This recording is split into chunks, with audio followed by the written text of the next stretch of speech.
한동안 야구 여왕에 대한 컨텐츠를 올리지 않고 있었습니다. 왜냐면은 그 시작에 대한 기대감만큼 그 과정에서 저의 만족도가 크게 충족되지 못한 부분이 있었던 건 사실입니다. 하지만 계속해서 시간이 지나면서 저의 몰입도와 흥미도 계속해서 깊어지고 있었던 찰나였는데 대략 한 3주 전쯤에 그간 없었던 종영에 대한 데일리가 명시가 됐었습니다. 이것이 15부작인지도 몰랐고 3월 3일 날 마지막 방송이 되는지도 몰랐었던 그 시점에 이제 이게 밝혀지고 나서부터는 그러면은 이거를 뭐 끝나갈 또 프로그램을 뭔가 리뷰하는 것도 웃기겠다 싶어서 이러지도 저러지도 못하고 시간들을 흘려보냈습니다. 그래서 이대로 야구 여왕의 이 멤버들은 더 이상 볼 수가 없을 거다라고 생각했던 그 찰나에 요 모집 공고가 떴습니다. 즉 시즌2를 진행하겠다라는 시그널이 되겠죠. 그래서 이거를 보자마자 굉장히 기뻤어요. 참 다행이다. 그리고 마땅하다. 이 프로그램은 어느 정도 더 지속해서 보여줘야 된다라고 이야기했던 부분에 가장 큰 이유는 이 선수들에 대한 생각 때문이었어요. 정말로 그 몇 개월이지만 이들은 자신의 삶을 다 바쳐서 야구를 했거든요. 그런데 고작 15부작 이런 파일럿 느낌 나는 정도의 프로그램을 하기 위해서 이 정도까지 했다라고 생각하면 방송국에서 이 선수들을 상대로 사기를 친 거라고 생각을 합니다. 그러니까 애초에 이 선수들에게 섭외할 때 뭐 대략 3개월짜리 프로그램 할 건데 한번 너 야구에 올인해보지 않겠니? 라고 한다면 그 어떤 선수가 그렇게 하겠습니까? 그 처음은 본인들이 기획했던 그 방향성대로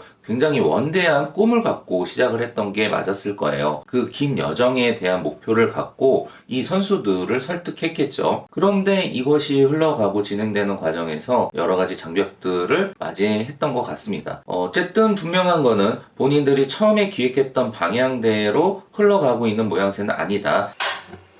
수리공. 이 부분은 다른 거를 볼 게 없이 본인들이 내걸었던 그 첫 번째 이 기획의 가장 큰 재미, 바로 3패를 하게 되면 방출 선수를 만든다라는 그 기획에 있겠죠. 그래서 그 기획만 보더라도 애초에 이렇게 시즌제로 흘러갈 그런 프로그램은 아니었다라는 게 증명이 되는 겁니다. 왜냐면 이렇게 되면 저희는 그 방출 선수를 보지 못한 채로 시즌을 마무리하게 되겠죠. 그리고 시즌2의 이 모집의 형태도 보면은 이거는 단순히 한 명의 방출된 선수를 대비해서 누군가를 받겠다라는 것과 좀 달리 해석이 됩니다. 어쩌면 우리가 예상하고 있는 그 인원보다도 많은 인원들이 체인지가 될 수도 있는 상황인 거죠. 아무래도 이런 일련의 과정에 이런 디테일들을 보면은 야구 여왕은 애초에 시즌제로 운영을 할 프로그램은 아니었는데 어떤 위기와 여러 가지 장벽들을 해소하고 앞으로 또 운영하기 위한 방식으로 이런 시즌제를 중간에 선택한 것 아닌가. 그런데 어쨌든 뭐 이래저랬든 시즌2가 됐든 뭐가 됐든 돌아온다라는 그 부분이 중요한 것 같습니다. 그래서 저는 좀 기분 좋게 이 야구 여왕의 시즌2를 기다릴 수 있을 것 같고, 여튼 뭐 너무 긴 시간 지나지 않고 따뜻한 봄이 오면 본격적으로 또 활동할 수 있는 시기가 오잖아요. 아무래도 야구라는 이 스포츠가 그 실내 구장을 찾기도 어려울 뿐더러 겨울에 진행하기에는 다소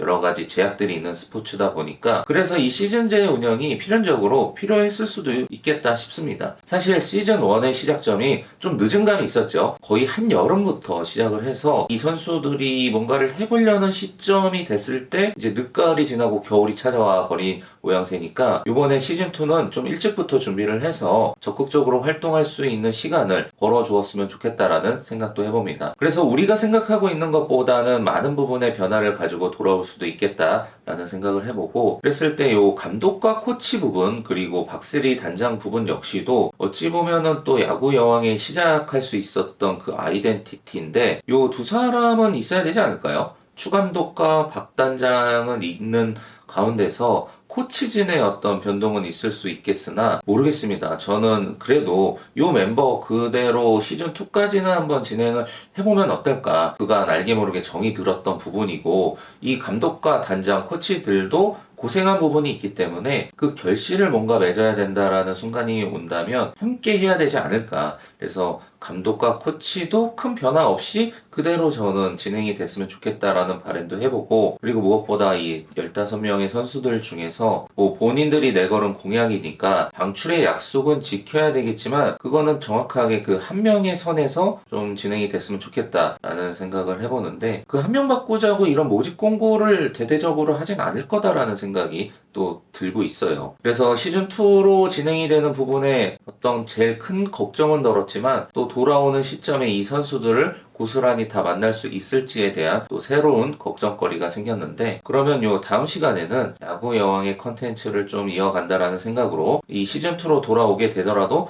반드시 남아 있어야 되는 선수들에 대한 베스트 순위를 한번 뽑아보도록 하겠습니다. 오히려 저는 이 야구 여왕이 이제 좀 휴방에 들어가는 요 시기 동안 본격적으로 야구 여왕에 대한 컨텐츠들을 좀 올려야 되지 않을까라는 생각을 해봅니다. 왜냐면 사람들의 기억에서 잊혀지지 않도록 제가 컨텐츠로 좀 몸빵을 하고 있으면 어느 정도 지나서 야구 여왕이 화려하게 시즌2로 돌아올 테니 말이죠. 그래서 다음번에는 저의 기획된 야구 여왕에 그간 올리지 못했던 여러 가지 컨텐츠들을 한번 만들어서 올려보도록 하겠습니다. 그러니까 반드시 있어야 되는 선수들은 분명히 딱 있거든. 그 선수들은.